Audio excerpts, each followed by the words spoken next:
क्या हिजाब बांधने पर लगा प्रतिबंध होगा खत्म? कांग्रेस सरकार ने पलटा बीजेपी का फैसला। सीएम सिद्धरमैया ने दिया बड़ा आदेश। हिजाब बैन पर क्या बोल गए सिद्धरमैया? ये तमाम सवाल अब इसलिए उठ रहे हैं क्योंकि एक बार फिर देश में हिजाब को लेकर सियासत गर्म हो गई है।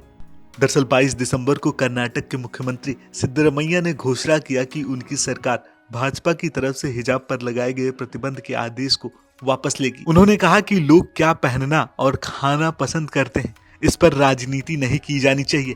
इसके साथ ही सिद्धरमैया ने सोशल मीडिया पर पोस्ट कर लिखा कि प्रधानमंत्री नरेंद्र मोदी का सबका साथ सबका विकास का विचार फर्जी है। भाजपा लोगों को पहनावे, वेशभूषे और जाति के आधार पर समाज को बांटने का काम कर रही है। मैंने हिजाब बैन वापस लेने को कहा है। बता दें कि मैसूर में शुक्रवार को एक सार्वजनिक रैली को संबोधित करते हुए सिद्धरमैया ने कहा कि मैंने अधिकारियों से पिछली सरकार का आदेश वापस लेने को कहा है।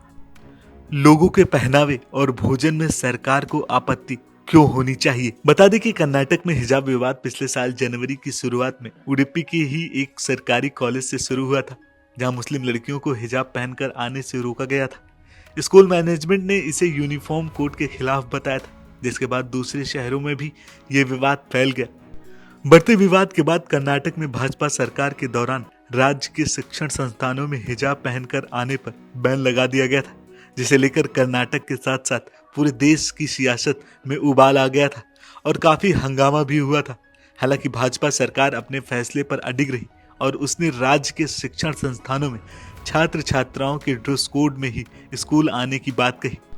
राज्य में कांग्रेस सरकार बनते ही फेमिनिस्ट इंडिया ऑफ महिलाओं के हिजाब पर लगे बैन को हटाने की अपील की थी। साथ ही Karnataka prevention and preservation of cattle act 2020 के साथ ही Karnataka protection of right to freedom of religion bill 2022 को हटाने की मांग की। कर्नाटक हाई कोर्ट ने भी पूर्व की भाजपा सरकार के फैसले को सही ठहराते हुए शिक्षण संस्थानों में हिजाब पर बैन के फैसले को सही ठहराया था। कांग्रेस ने चुनाव के दौरान अपने घोषणा पत्र में पीएफआई के साथ साथ बजरंग दल पर भी बैन लगाने की बात कही थी। जब आरएसएस को लेकर उनसे सवाल किया गया था तो उन्होंने कहा था कि जो भी संगठन, फिर चाहे वो धार्मिक हो, फिर चाहे राजनीतिक और सामाजिक, वो समाज में नफरत फैलाने या समाज को बांटने की कोशिश करेगा तो उसे बर्दाश्त नहीं किया जाएगा। हम ऐसे संगठनों से कानूनी और संवैधानिक तरीके से निपटेंगे, फिर चाहे वो बजरंग दल हो, पीएफआई हो या फिर कोई अन्य संगठन। अगर वो कानून व्यवस्था के लिए खतरा बनेगा तो हम उन पर प्रतिबंध लगाने से नहीं हिचकिचाएंगे। हिजाब पर लगे प्रतिबंध को वापस लेने के फैसले पर एक बार फिर से राजनीतिक बयानबाजी तेज हो गई है। सिद्धरमैया के इस फैसले के बाद कर्नाटक बीजेपी प्रमुख विजयेंद्र येदियुरप्पा ने कहा कि शैक्षिक संस्थानों में हिजाब बैन को वापस लेने का सीएम सिद्धरमैया का निर्णय हमारे स्थानों की धर्मनिरपेक्ष प्रकृति के बारे में चिंता पैदा करता है। इसके साथ ही संस्थानों में धार्मिक पोशाक की अनुमति देकर कर्नाटक सरकार युवा दिमागों को धार्मिक आधार पर बढ़ावा दे रही है, जो संभावित रूप से एक समावेशी शिक्षण वातावरण में बाधा डाल रही है।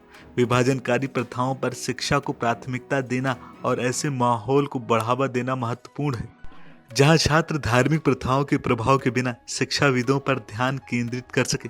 फिलहाल कर्नाटक के सीएम सिद्धरमैया के हिजाब बैन को हटाने को लेकर आपकी क्या राय है, हमें कमेंट बॉक्स में जरूर बताएं और ऐसी तमाम अपडेट के लिए जुड़े रहें न्यूज़ बुक के साथ।